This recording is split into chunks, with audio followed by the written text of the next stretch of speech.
Good morning, second graders. It's Miss Schulz. I'm going to go ahead and read to you another narrative nonfiction. It is called I Fly, The Buzz About Flies and How Awesome They Are.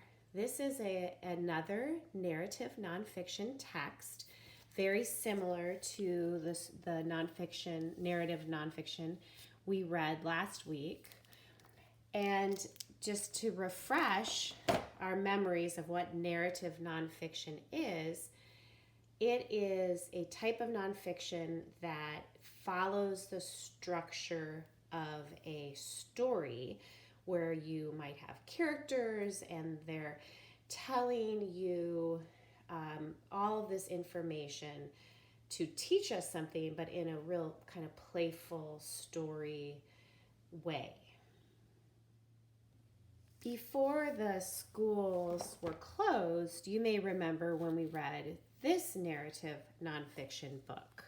So in this book, the story was a little girl remembering when she was little and being very interested in frogs, and then how she and her mom went to the pond and collected frog eggs, and then that continues on. Biography is another kind of narrative nonfiction. Biography is the story of someone's life, somebody who really existed, who had maybe an interesting life or accomplished something that we are interested in learning about. So this is a narrative nonfiction that we're going to read this week. And it's called The Girl Who Thought in Pictures, and it's a story of Dr. Temple Grandin by Jennifer Plakas.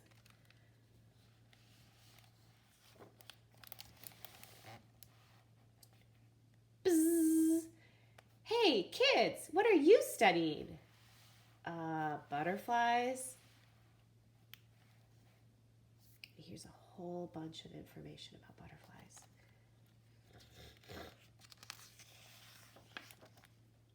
Sigh. It's always the butterflies. I get it. They have such beautiful wings, such graceful flight, such amazing metamorphosis. Well, guess who else metamorphoses can fly, is beautiful, at least according to my mother. Insect metamorphosis, a process by which a baby insect transforms itself into an adult insect. Me and all my housefly relatives. Like butterflies, flies go through metamorphosis too. Eggs, caterpillar or larva, pupa or chrysalis, adult. Here's how the story goes. My 500 brothers and sisters and I started out as eggs. Our mom tucked us into a warm, smelly bed of dog dew. When we hatched, we looked like short, greasy white worms. In other words, much cuter than caterpillars. Scientists call us larvae.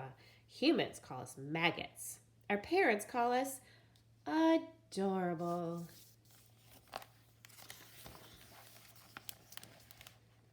Back in my maggot days, I ate a lot, but my siblings and I didn't eat flowers like those fancy schmancy caterpillars. We ate poop and trash, and we still do. Wait a second, is that a trash can? Yum, rotting fruit. You don't mind if I eat while we talk, do you?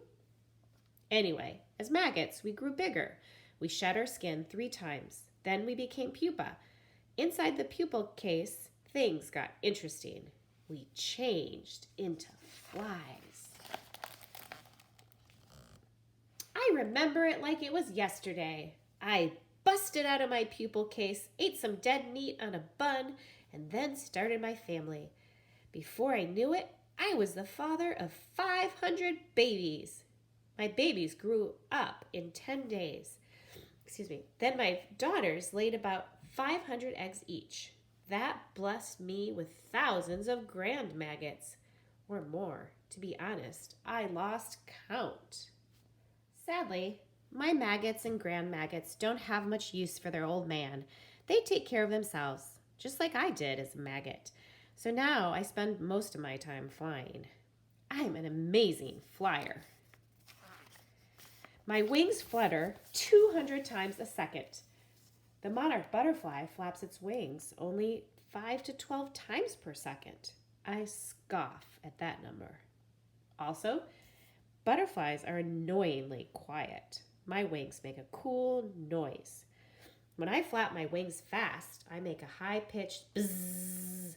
When I flap my wings low, the bzzz is low-pitched. Maybe if your science teacher won't let you study me, your music teacher will. I do all this with only 2 wings. Those lazy butterflies have 4. Even you could fly with 4 wings, I bet. But try flying with 2. And try doing this without spinning out of control. And thanks to my halteres, little spinning things that look like lollipops and help keep my balance. Guess who doesn't have any? If you said those clumsy butterflies, you're right. Now that I've given you a glimpse of my greatness, you can ask me some questions. I heard that butterflies throw up on everything before they eat it. Is that true? No, we don't throw up on everything, only solid foods. See, we don't have any teeth, so we can't chew. I had to throw up on this apple core to turn it into liquid. That way, I could sop it up with my spongy mouth. But if something's already a liquid, like the soup you're having for lunch, I don't throw up on it. I'll slurp that right out of the bowl. Next question. Is it true that flies spread diseases by landing on gross stuff, getting their feet dirty, and then landing on food? Okay, that is true. Guilty as charged. But I'm actually a really clean guy. Have you noticed that I scrub myself every time I land? It's to keep the setae, tiny hairs on my body, clean. Setae. These hairs help me sense things, like the swoosh of air that when somebody tries to swat me. But the setae can't do their job when they're cluttered with dirt and dust. Unfortunately, all that scrubbing sends bacteria flying. Sorry about that. Just keeping it clean, my friends. One last question. Hit me. True or false? Mosquitoes are flies, and mosquitoes are bad, so flies are bad too. False! This one gets me right in the gut. Mosquitoes are flies, but they're not house flies. They're our distant cousins. How would you feel if your distant relatives did something mean and everyone blamed you for it? Sad, right? Well, welcome to my world. Sob. I'm sorry, please don't mind my tears. It's just that my whole life, all 21 days of it, I've watched kids like you learn about butterflies. Meanwhile, I've been here all along, totally ignored. But you can change that. Ask your teacher if you can study flies, not butterflies. We're the better species. Let's study flies! Yeah! Got him! Put him in the habitat. Wait a second. Where am I? Ugh, it's so clean in here. Where's the rotting fruit? Where's the trash? I need trash. Listen, I made a mistake. I don't belong here in the classroom. I didn't mention it before, but I carry 1,941,000 kinds of bacteria. You think it doesn't matter that I throw up on your food? I cause 65 known human diseases. I'm filthy. I think you should study butterflies after all, as much as it pains me to say it. Just let me out of here. Thank you. While I admit flies aren't great for school habitats, we really are awesome. How about a few more facts before I buzz out of here? We have winter homes. You don't see flies when it's cold outside.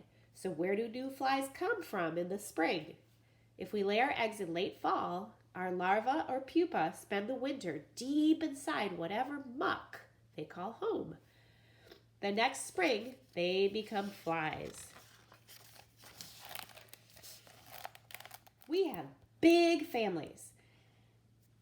If all 500 of my maggots grew up to have 500 babies of their own, that would make 250,000 new flies. Next, those 250,000 new flies could each lay 500 eggs.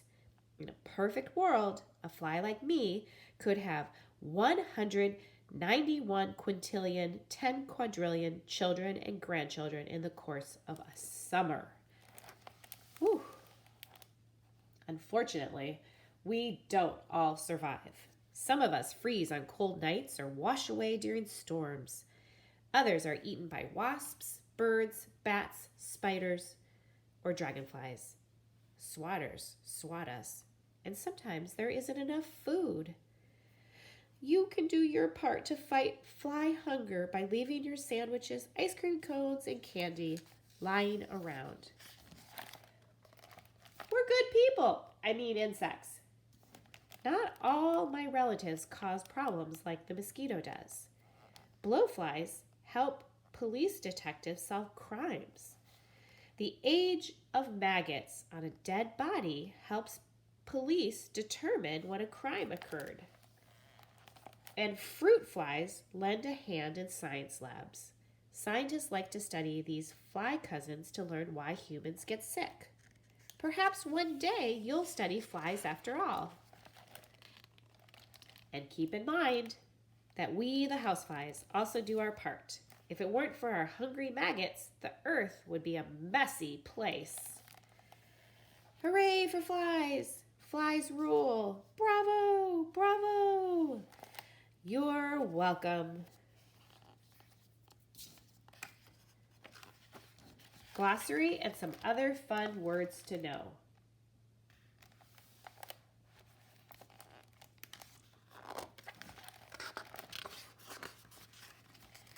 Select bibliography. Other books to read to learn more about flies. Experts